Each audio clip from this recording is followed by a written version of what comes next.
It was a night Harlem would never forget. The streets, usually humming with the pulse of jazz, conversation, and life, carried an unfamiliar tension. Shadows stretched long and sharp under flickering streetlights. A chill had settled over the avenues, not from winter but from fear. The air was thick with anticipation, and everyone who stepped outside could feel it. Something terrible was about to unfold. Rival gangs had been circling each other for weeks. What had started as small disagreements over territory and numbers had escalated into open threats. Rumors spread faster than any word could be confirmed. Shopkeepers barred their doors earlier than usual. Children were kept inside. Even the casual passerby felt the electricity of a city on the verge of violence. Harlem was not just a neighborhood, it was a living organism, and that night it shivered with the threat of bloodshed. Ellsworth Bumpy Johnson, though, saw the signs with clarity others could not. At 32, he had built his reputation not through empty threats, but through decisive, often brutal action. He moved through Harlem as both shadow and law, his presence commanding a mix of respect and fear. Those who had underestimated him quickly learned that Bumpy's sense of timing and understanding of human behavior were unmatched. That night, he understood that if the gangs clashed openly, the consequences would be catastrophic, not just for them, but for the community that had no say in their war. Reports had reached him that the factions would meet on a narrow block near 125th Street. Civilians were already evacuating, sensing that a firefight was inevitable. Bumpy did not wait for the chaos. He did not call the police. He knew they would arrive too late, that their presence could inflame the situation instead of containing it. If order was to be imposed, it would come from him, and him alone. He walked alone through Harlem that evening, his white suit crisp under the dim glow of lamplights, his expression calm but alert. Every step was deliberate. The rumble of distant voices, the occasional car passing by, the flicker of shadows, all of it registered. He was assessing the mood, measuring the tension like a conductor feeling the pulse of an orchestra on the brink of disaster. When he reached the block where the gangs were rumored to converge, he saw them, two groups each armed, faces tight with anger, each man calculating whether the first shot would come from him or the other. The air between them was taut, almost solid. A single spark would ignite a blaze, and Harlem, as always, would be caught in the crossfire. Bumpy did not hesitate. He stepped into the middle of the block. The leaders recognized him immediately. Silence fell, not out of respect, but uncertainty. Every man there knew that Bumpy's reputation was earned through action, not words. To confront him was to challenge the balance of power he had carefully built over the years, a risk most were not willing to take. He raised a hand, slow and deliberate. "Enough," he said. The single word carried the weight of authority. He did not yell, he did not threaten. Yet the meaning was unmistakable. He controlled this street. Both sides froze. Guns lowered, not fully, but enough for tension to be measured, held, suspended. In that moment, the possibility of chaos lingered, but it also became clear. Bumpy would not allow it. The night was far from over, and the conversation he was about to have with the rival leaders would determine the fate of Harlem's streets. What followed would be more than a negotiation. It would be an assertion of power that would leave no doubt in anyone's mind who ruled these avenues. The block remained quiet, but it was a fragile quiet, like the pause before a storm hits. Bumpy Johnson did not take a seat, did not signal for anyone to relax. He stood tall, hands visible, letting the weight of his presence fill the narrow street. Around him, the rival leaders exchanged glances, quick, sharp, calculating, but their conversation had stopped.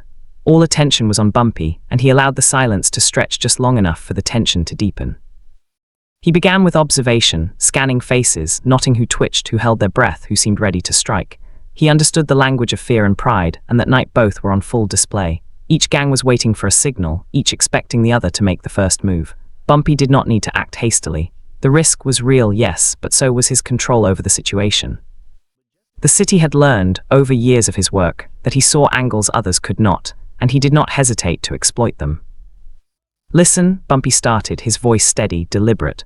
"I don't care whose corner this is, whose numbers are bigger, or whose guns are sharper. You fight here tonight, and it's not just you taking risks. Families, businesses, innocents, they're all on the line. Is that what you want?" The words hung in the air. They were plain, almost simple, but in that moment they carried a weight that no threat from the police could match. A few men shifted uncomfortably. Some sneered, others scowled, but no one spoke. Bumpy knew the psychology of every man present: pride, fear, loyalty, greed. He used it all layer by layer to dismantle the instinct toward violence. He did not merely talk. He positioned himself as the unavoidable authority, the one factor neither side could ignore. At times he leaned closer to one leader, whispering a reminder of favors owed or debts unpaid. At others he made a subtle gesture toward another, signaling knowledge of plans and alliances they hoped were secret. He balanced menace with logic, creating an invisible tension that left no room for rash action. Minutes passed, though they felt like hours. A single gunshot would have triggered chaos, but Bumpy's presence contained it. He reminded both sides of the consequences without ever raising his voice, letting the fear of losing control to him, rather than to the law, guide their choices. Slowly, subtly, the standoff shifted. Guns lowered fractionally. Eyes that had been narrowed with intent softened just enough to allow conversation. Bumpy's strategy was not brute force, though he could have imposed it. He combined intimidation with reasoning, appealing to self-interest while making clear that defiance would be costly. He emphasized the practical consequences of a fight, how the streets would burn, how lives would be lost, how everyone would answer to him afterward.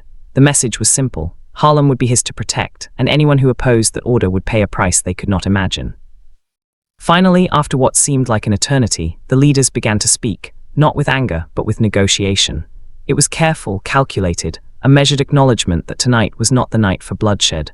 They discussed boundaries, numbers, and ways to step back without appearing weak. Bumpy did not dominate the conversation with words, he dominated it with presence. Every pause, every glance, every gesture reinforced his authority. By the time the meeting ended, the streets were silent in a new way, not the silence of fear of the unknown, but the silence of order imposed. Guns were holstered. Men returned to their corners, their pride intact but their aggression tempered.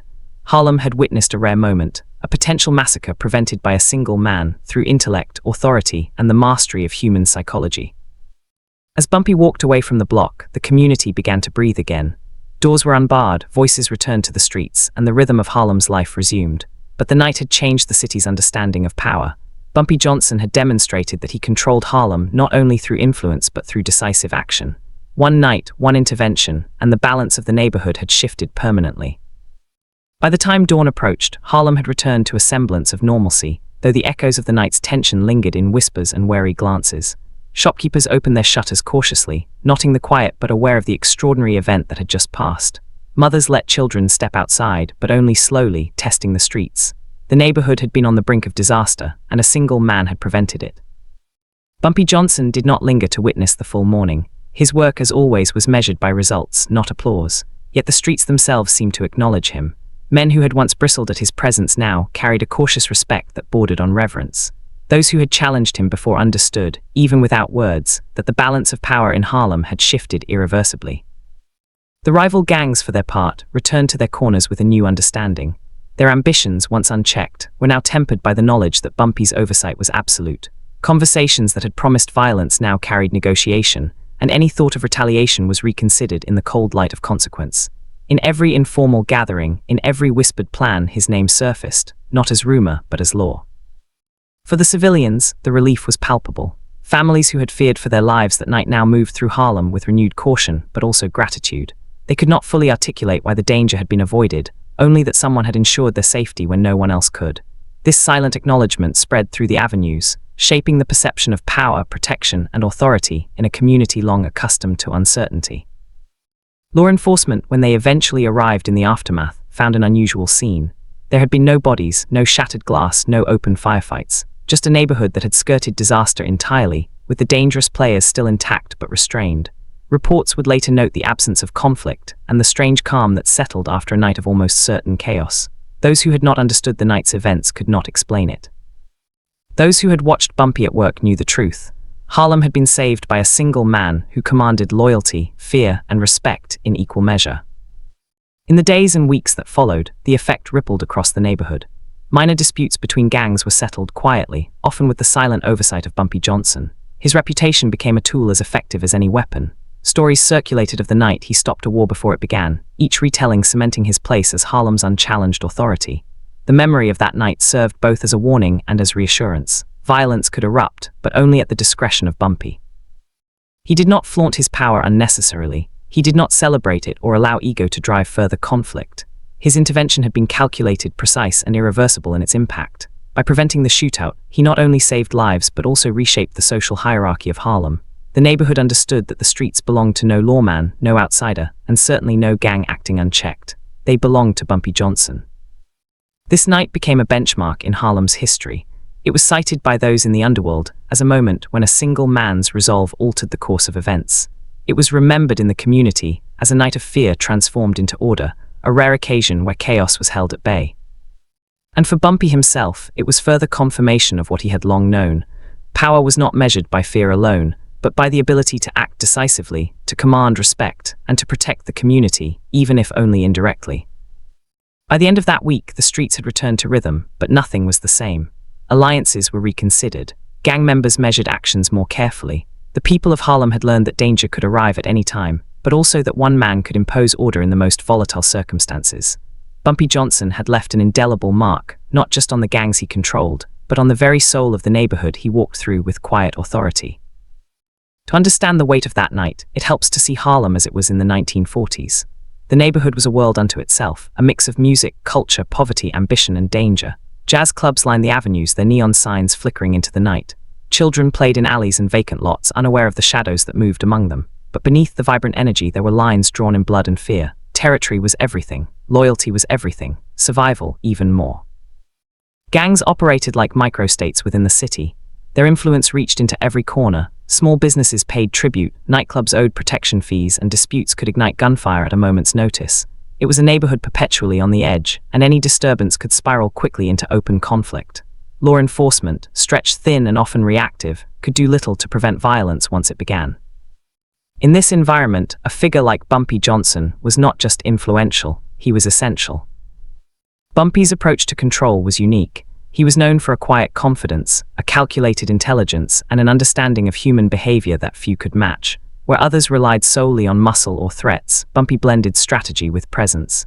He understood the psychology of fear, pride, and ambition, and he could manipulate it with subtlety. On that night, as on many others, he demonstrated that power was not just the ability to shoot or intimidate, but the ability to anticipate action, read intention, and enforce order without unnecessary bloodshed. The impact of that single night rippled across Harlem for months. Rival gangs, who might have otherwise fought openly, began to reconsider their moves.